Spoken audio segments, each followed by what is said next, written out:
क्या आपको पता है मलेशिया वो कंट्री है जिसके कैपिटल सिटी कुआलालंपुर में हम लैंड तो हुए थे लेकिन कभी एयरपोर्ट के बाहर ही नहीं निकले।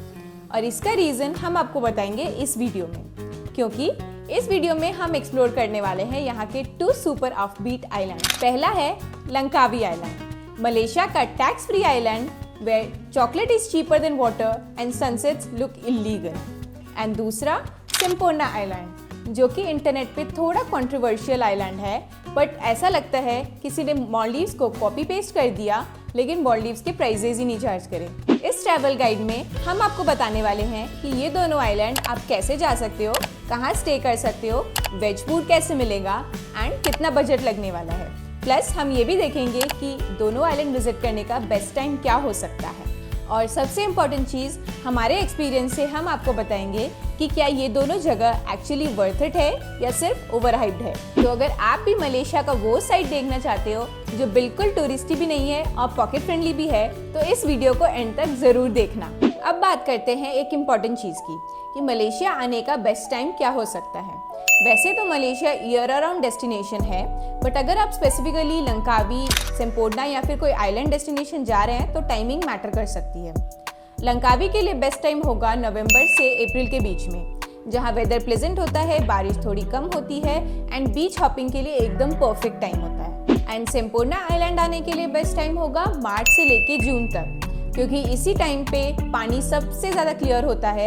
एंड अगर सिम्पोना आ रहे हो एंड उसका अंडर वाटर वर्ल्ड देखना चाहते हो तो पानी की क्लैरिटी बहुत ही ज़्यादा इंपॉर्टेंट है। हमने भी अप्रैल मिड में ही विजिट किया था, तो दोनों आइलैंड्स के लिए एकदम सूटेबल टाइम था and we had the best time of our lifes. अब बात करते हैं फ्लाइट्स की, क्योंकि दोनों ही डेस्टिनेशन से एक आइलैंड है, तो यहाँ पे ट्रेन, रोड ट्रिप या बस का कोई सीन नहीं है, आपको डोमेस्टिक फ़्लाइट्स लेना ही पड़ेगा। तो हमने बैंगलोर से लंकावी तक की डायरेक्ट फ़्लाइट ली थी, जिसका कॉस्ट अराउंड 17K INR तक का पड़ेगा एंड आपको 4 आवर्स के आसपास लगता है। फिर लंकावी आइलैंड से अगर आपको सिम्पोना जाना है तो लंकावी से तवाऊ एयरपोर्ट तक की फ़्लाइट लेनी पड़ती है, विच इज़ वाया कुआलालंपुर। इसका कॉस्ट लगभग 10,000 के आसपास का पड़ता है एंड कुआलालंपुर में अगर आप लेओवर को काउंट करें तो अराउंड 6 से 7 घंटे का ये टाइम लग जाता है। सिम्पोना से नियरेस्ट एयरपोर्ट है तवाऊ एयरपोर्ट एंड यहाँ से आपको सिम्पोना जाने के लिए अराउंड 1.5 घंटे के लिए शेयर्ड कैब लेनी पड़ती है। और रिटर्न के लिए हमने तवाऊ से ही इंडिया में चेन्नई तक की फ़्लाइट ले ली थी वाया कुआलालंपुर, जिसका कॉस्ट भी हमें अराउंड 20,000 तक का पड़ गया था। एंड इसका टोटल कॉस्ट अगर आप मिलाते हैं इंटरनेशनल प्लस डोमेस्टिक मिला के, तो आपको अराउंड 50,000 तक का कॉस्ट पड़ जाएगा। अब लंकावी जाने के लिए तो आप इजीली इंडिगो की फ़्लाइट ले सकते हो, बट डोमेस्टिक एंड रिटर्न की फ़्लाइट के लिए हमने एयर एशिया चूज़ कर ली थी एंड इसमें हमें एक्स्ट्रा कॉस्ट देना पड़ा था for 15 kg luggage. And if you want two by more luggage तो आपको थोड़ा और एक्स्ट्रा कॉस्ट देना पड़ता है।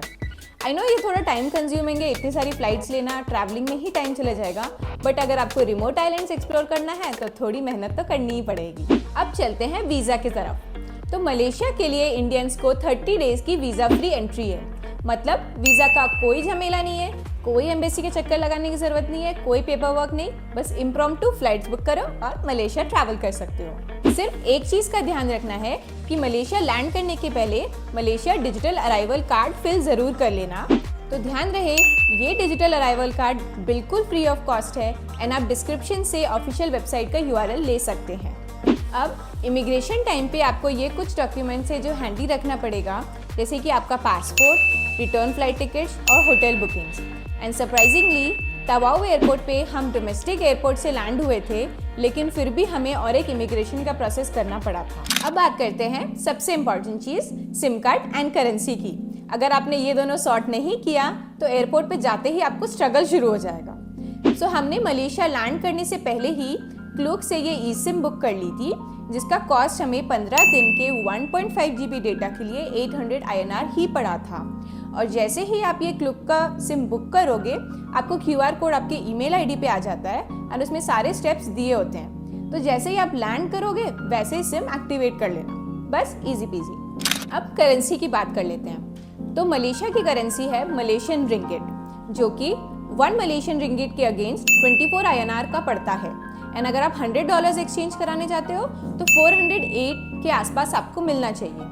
अब एयरपोर्ट के करेंसी एक्सचेंज रेट्स तो काफ़ी अच्छे नहीं थे, तो हमने सिर्फ थोड़ा सा इमरजेंसी कैश वहाँ से एक्सचेंज किया था एंड बाकी सारा ध्यान से लंकावी आइलैंड में एक्सचेंज करा लेना पूरे ट्रिप का, क्योंकि सिम्पोना आइलैंड में कोई भी करेंसी एक्सचेंज नहीं है। तो बेस्ट होगा कि लंकावी से ही सारा करेंसी एक्सचेंज करा लेना, नहीं तो आइलैंड में जाके मछलियों से ज़्यादा कैश ढूंढने का टेंशन हो जाएगा। फिर फॉरेस्ट कार्ड्स तो है ही, जैसे कि नियो ग्लोबल या फिर स्केपिया, ये दोनों कार्ड आप ले जाना एंड आराम से कैफेज, होटल्स और टूर ऑपरेटर्स के ऑफिसेज में भी चल जाता है, इंक्लूडिंग सिम्पोना एंड लंकावी बोथ। अब गाइड मोड से डायरेक्टली चलते हैं आइटनरी की तरफ। सो डे 1 पे हम सुबह सुबह लंकावी आइलैंड पे लैंड हो गए थे एंड एयरपोर्ट से हमने ग्रैब टैक्सी बुक कर ली थी। हमारा जो स्टे था वो एग्जैक्टली पेंटाई सिनांग के बीच में था, जो कि एकदम मेन हब है। बीच एकदम 500 मीटर्स के डिस्टेंस पे एंड मार्केट्स वगैरह सब आसपास था, तो काफ़ी अच्छी लोकेशन मिल गई थी। अब लंकावी हम स्पेशली एक एक्टिविटी के लिए आए थे, तो बिना ज़्यादा टाइम वेस्ट किए हम तुरंत सामान रखते ही बीच की तरफ निकल गए उस एक्टिविटी को ढूंढने के लिए। एंड वहीं से स्टार्ट हुआ हमारा jet ski island hopping adventure. इस एक्टिविटी में आप 4 घंटे के लिए एक जेट स्की को सेल्फ ड्राइव करते हो पूरे ओशन के बीच में एंड आसपास के आइलैंड हॉपिंग करते हो।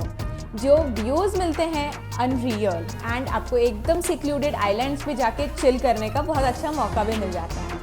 हमने ऑन स्पॉट ये एक्टिविटी रेड रे वाटर स्पोर्ट्स के थ्रू बुक की थी एंड ये एक्टिविटी आपको क्लूक पे भी अवेलेबल है एंड हमने लिंक इसका डिस्क्रिप्शन पे डाल दिया है। इसका कॉस्ट अराउंड आपको 12,000 का पड़ जाएगा, तो ऑन स्पॉट थोड़ा बार्गेन करके बुक कर लेना। अब इस कॉस्ट में आपको एक जेट स्की मिलेगी जो आप 2 लोग शेयर कर सकते हैं and they also provide basic training on how to ride. There is a guide and they provide swimming bags and swimming shoes as well. तो कुछ भी कैरी करने की ज़रूरत नहीं है, बस जाओ और जेट स्की के मज़े लो। और इन्होंने एक बोनस चीज़ भी ऐड कर दी थी, ड्रोन शॉट्स की in the middle of the ocean while riding the jet ski. So adventure भी और सिनेमैटिक शॉट्स भी मिल गए थे। इस एडवेंचर के लिए 3 स्लॉट्स अवेलेबल होते हैं, अर्ली मॉर्निंग की, आफ्टरनून की और सनसेट की भी। सो आप तीनों में से कोई भी स्लॉट बुक कर सकते हो। अब हमारी टाइमिंग के हिसाब से हमने आफ्टरनून की स्लॉट ले ली थी, क्योंकि सन अच्छा था एंड बहुत ही ब्लू वाटर्स का सीन देखने को मिल गया था। फिर सनसेट पे हम ऐसे ही स्ट्रॉल करने निकल गए थे पेंटाई सिनांग की तरफ, जहाँ पे शाम का माहौल काफ़ी लाइवली हो जाता है एंड सनसेट तो एकदम ऑसम रहता है। और फिर यहाँ पे आके हमें एक रैंडम सा सरप्राइज मिल गया। बीच पे ही ट्रांसफॉर्मर्स का डांस परफॉर्मेंस चल रहा था। Super cool right. फिर रात को हम चले गए थे हिडन लंकावी की तरफ, क्योंकि उनका जो फायर शो होता है वो पूरे लंकावी में बहुत ही ज़्यादा फेमस है। बट हम किसी रिजर्वेशन के बिना गए थे, तो अनफॉर्चुनेटली हमें सीट तो नहीं मिली बैठने के लिए, बट आप बीच पे खड़े होकर पूरा फायर शो एंजॉय कर सकते हो। सो फ्री में front row seat, not bad.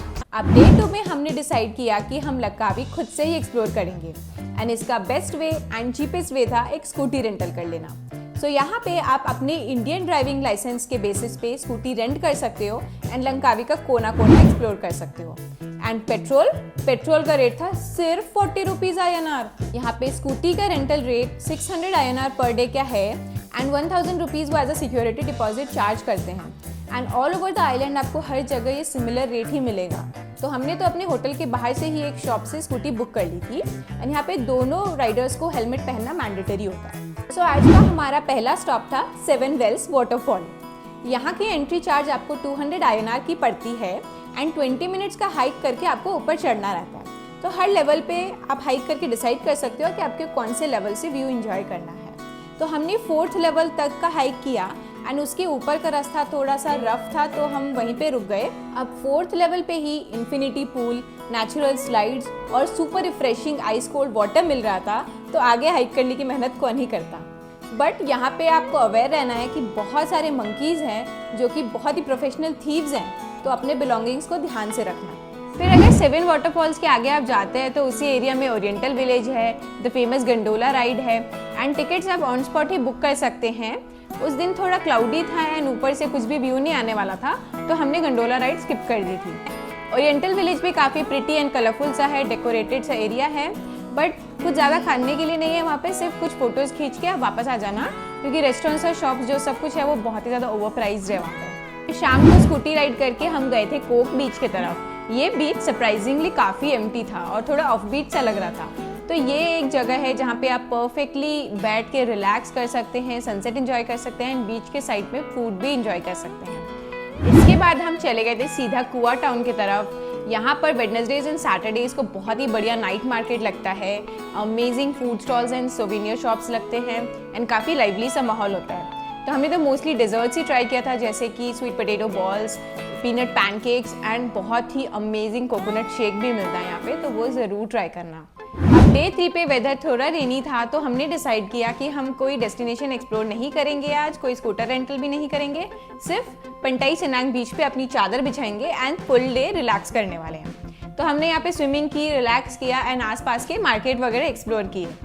And यहाँ का मार्केट अगर आपने अपने सूटकेस शॉपिंग से नहीं भरा तो लंकावी के टैक्स फ्री होने का कोई फ़ायदा नहीं होने वाला था। तो हमने फ्रेंड्स, फैमिली सब के लिए ढेर सारी चॉकलेट्स एंड स्नैक्स खरीद ली एंड शॉपिंग करते हुए ये डे 3 रैप किया। तो यहीं पे ख़त्म होता है हमारे लंकावी का सफ़र, 3 days of adventure, lots of sunset and lots of shopping. तो अगर आपके पास कुछ एक्स्ट्रा डेज हो लंकावी में तो आप इन चीज़ों को ज़रूर ट्राई कर लेना। और अब हम जाने वाले हैं अपने सबसे एक्साइटिंग एंड सबसे रिमोट आइलैंड सिम्पोर्ना की तरफ एंड इसके अमेजिंग अंडर वाटर को एंजॉय करेंगे अगले 5 दिनों तक। सो डे 4 तो मोस्टली हमारा पूरा ट्रैवलिंग में ही निकल गया था, क्योंकि अब हम जाने वाले थे लंकावी से सिम्पोर्ना की तरफ। सो लंकावी से हमने सुबह सुबह डोमेस्टिक फ्लाइट ले ली थी एंड वाया कुआलालंपुर हम तवाऊ शाम तक पहुंच गए थे, इंक्लूडिंग द लेओवर टाइम। अब तवाऊ एयरपोर्ट पे लैंड करते ही ऐसा लग रहा था कि जैसे कि हम किसी चाइनीज़ डेस्टिनेशन पे पहुंच गए हैं। सिम्पोर्ना आइलैंड में बहुत ही ज़्यादा तादाद में चाइनीज़ टूरिस्ट आते हैं, तो यहाँ का वाइब एकदम ही चेंज हो जाता है।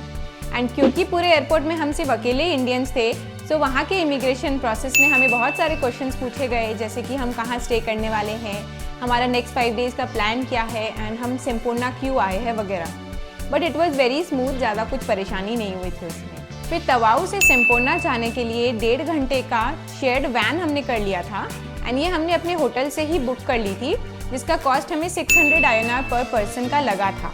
सिम्पोर्ना कोई फैंसी आइलैंड टाउन नहीं है, यहाँ पे सिर्फ एक पोर्ट है जिसमें फेरीज आती जाती रहती हैं एंड जो उसके प्राइवेट आइलैंड्स है जैसे कि मॉलडीव्स में होता है, वैसे यहाँ पे लोग सिर्फ स्टॉप करते हैं to go to their private islands. यहाँ का फंडा सिंपल है, तवाऊ एयरपोर्ट में लैंड करना है, सिम्पोर्ना में ट्रांजिट करना है एंड आगे अपने वाटर विलास या फिर किसी डे टूर्स के लिए निकल जाना है।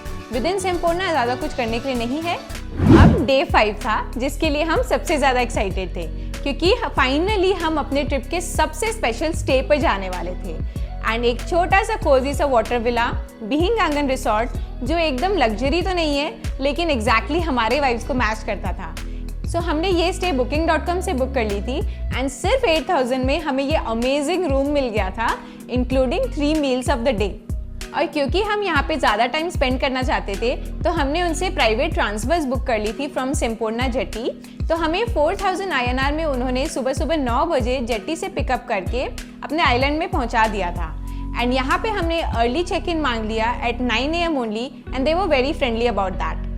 अगर आप प्राइवेट ट्रांसफर्स नहीं लेना चाहते हैं तो ग्रुप ट्रांसफर्स भी अवेलेबल होता है हर रिसोर्ट के लिए, जो कि सिर्फ 1,000 INR पर पर्सन का होता है।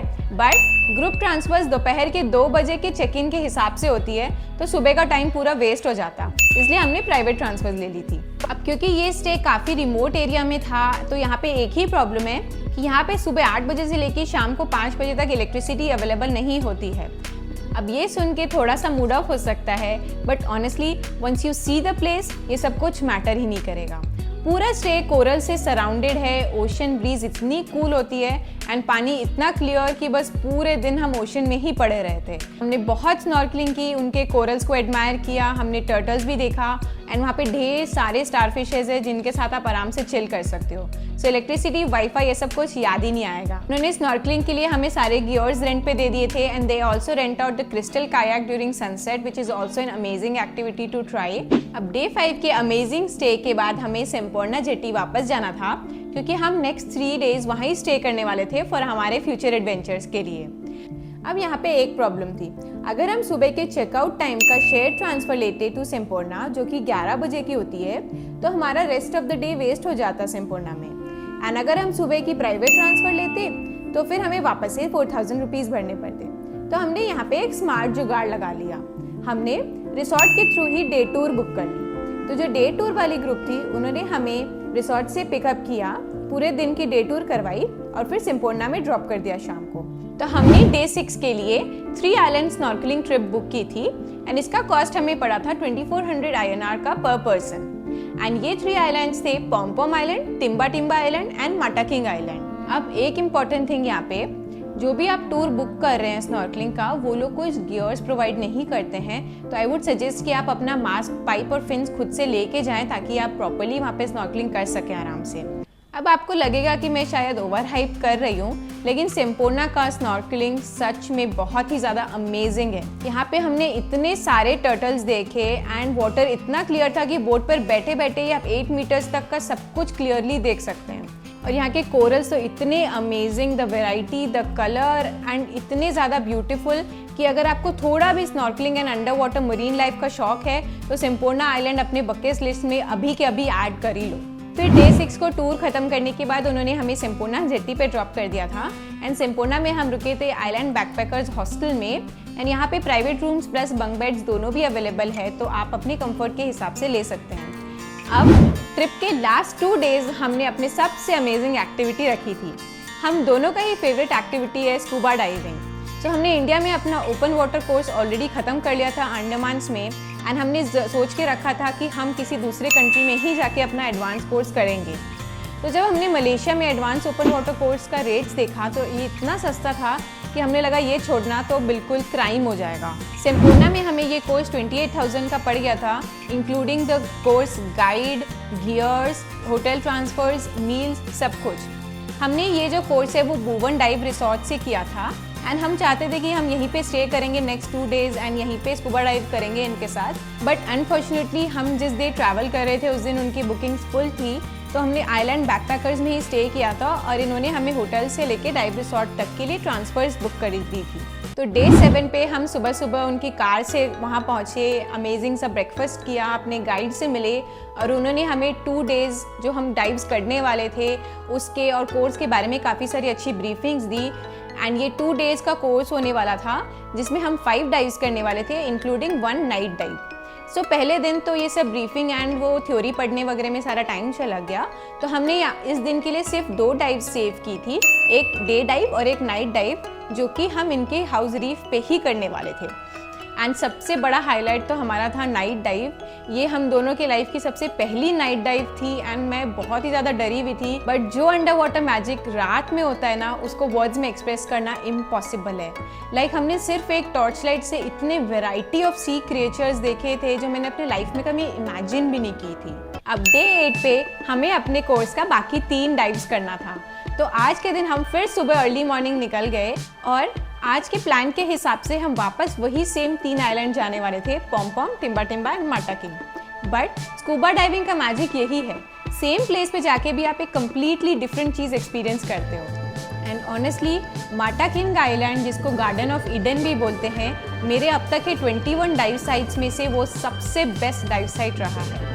वहाँ पे हमने 15 से भी ज़्यादा टर्टल्स देखे एंड जो pink and orange soft corals थे वो देख के ऐसे लग रहा था कि मैं किसी ड्रीमलैंड पे आ गई हूँ। फिर पॉम आइलैंड भी हमने अपनी डीव टाइप की एंड 31 मीटर्स तक गए थे एंड वहाँ पे हमने वो एग ब्रेकिंग वाला रिचुअल भी किया जो शो करता है कि अंडर वाटर का प्रेशर कितना ज़्यादा होता है डीप में। और आज के तीनों ही डाइव्स हमारे बहुत ही अनरियल रहे थे। ये सारे डाइव साइट्स इतने पीसफुल और इतने ज़्यादा कलरफुल हैं कि आपको बस एक ही चीज़ दिमाग में आएगी ये सब देखकर कि nature is the best artist. जो अंडर वाटर मरीन लाइफ की ब्यूटी, कलर्स एंड वेराइटीज़ हमने वहाँ पे एक्सपीरियंस की थी ना, वो रियल लाइफ में क्रिएट करना एकदम इम्पॉसिबल है। एंड इस ब्यूटी को फोटोज़ एंड वीडियोज़ में जस्टिफाई करना भी बहुत ही ज़्यादा इम्पॉसिबल है। इसको देखने के लिए आपको सिम्पोना विजिट ज़रूर करना ही पड़ेगा, क्योंकि हम तुरंत वापस फ्लाई नहीं कर सकते थे आफ्टर आवर डीप डाइव्स, तो हमने सिम्पोना में एक दिन एक्स्ट्रा रखा था। तो हमने इस ऑफ डे पे बस सिम्पोना के स्ट्रीट्स एंजॉय करी, वहाँ पे कैफ़ेज़ एंजॉय करे, कुछ लोकल फूड्स ट्राई किया और बहुत ही अमेजिंग एंड रिलैक्सिंग सा मसाज लिया। अब इतने सारे एडवेंचर पैक डेज़ के बाद ये ऑफ डे हमें बहुत ही ज़्यादा ज़रूरी था। और फिर नेक्स्ट डे हमने तवाऊ से वापस इंडिया की अपनी फ्लाइट ले ली थी वाया कुआलालंपुर। तो हमारी ये ऑफबीट मलेशिया सीरीज यहीं पे खत्म होती है बिना किसी सिटी में कदम रखे हुए। लंकावी में हमें मिला था एडवेंचर, स्लो आइलैंड लाइफ और बहुत ही ब्यूटीफुल सनसेट्स। एंड संपूर्णा में हमने जो अंडर वाटर लाइफ एक्सपीरियंस किया था वो वर्ड्स में एक्सप्रेस करना नामुमकिन है। सबसे क्रेजी पार्ट, हमने ये पूरा trip including our scuba certification around 2 lakh INR पे ही खत्म कर लिया था। तो अगर आपको लगता है कि ऑफबीट ट्रैवल करना पॉकेट फ्रेंडली नहीं होता है तो मलेशिया आपके ये मिथ को ब्रेक कर देगा, क्योंकि यहाँ पे ट्रैवल करना बहुत ही ज़्यादा बजट फ्रेंडली है अगर आप प्रॉपर्ली सब कुछ प्लान करते रहोगे तो। अगर आप उन लोगों में से हो जो क्राउडेड टूरिस्टी प्लेसेस से ज़्यादा हिडन जेम्स एक्सप्लोर करना पसंद करते हैं तो ये ट्रिप आपकी बकेट लिस्ट में अभी ऐड कर लो। एंड अगर इस गाइड से आपको हेल्प मिली हो तो लाइक, शेयर और सब्सक्राइब करना बिल्कुल मत भूलना। और मलेशिया ट्रिप को लेकर अगर आपको कुछ भी डाउट हो regarding itinerary, budget, scuba diving कुछ भी, तो आप कमेंट करके हमें पूछ लेना, हम उसकी रिस्पॉन्स ज़रूर करेंगे। तो मिलते हैं अपने नेक्स्ट ऑफबीट प्लेस में, तब तक हैप्पी ट्रैवलिंग।